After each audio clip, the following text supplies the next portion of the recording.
Racks हमेशा से असंभव को मुमकिन करने वाला इंसान था। वह एक मैराथन तैराक था और उसने हर बड़ी जलसंधि और महासागर को जीत लिया था। लेकिन उसका सबसे बड़ा सपना, जो उसकी आत्मा को कचोटता था, वह था सातों समुद्रों को तैरकर पार करना। उसने लगातार प्रशिक्षण लिया। उसका शरीर एक बेहतरीन मशीन बन गया था और उसका दिमाग दृढ़ संकल्प से भरा था। कई सालों की तैयारी के बाद आखिरकार वह दिन आ गया।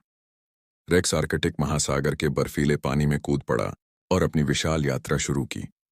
उसने अटलांटिक में खतरनाक धाराओं से लड़ाई लड़ी, प्रशांत महासागर के व्यस्त शिपिंग लेन से रास्ता बनाया और हिंद महासागर की तेज गर्मी को सहा। हर एक स्ट्रोक उसकी अटूट इच्छा शक्ति का प्रमाण था। उसकी इस अविश्वसनीय उपलब्धि की खबर दुनिया भर में फैल गई। भूमध्य सागर से लेकर कैरिबियन तक लोगों ने उसकी बहादुरी से मोहित होकर उसे खूब सराहा। आखिरकार, जो अनंत काल जैसा लगा, उसके बाद रेक्स ने अपना 7वां समुद्र पूरा किया।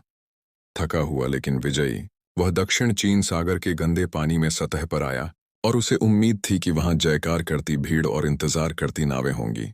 लेकिन कुछ अलग था। उसके आसपास का पानी एक अलौकिक गहरे नीले रंग की रोशनी से चमक रहा था और एक हल्की गुनगुनाहट उसकी हड्डियों में कंपन कर रही थी। जैसे ही वह किनारे की ओर तैरा, तटरेखा पीछे हटती हुई लगी और उसकी जगह एक विशाल चमकता हुआ भंवर वर्टेक्स आ गया। एक अदम्य जिज्ञासा से प्रेरित होकर रेक्स भंवर में कूद पड़ा। दुनिया घूमने लगी और उसने एक अजीब सा दबाव महसूस किया, जैसे वह पृथ्वी के बिल्कुल केंद्र में उतर रहा हो। जब भटकाव कम हुआ तो उसने खुद को एक विशाल भूमिगत गुफा में पाया। उसके ऊपर चमकदार स्टैलेक्टाइट्स से तरल तारों जैसी रोशनी टपक रही थी।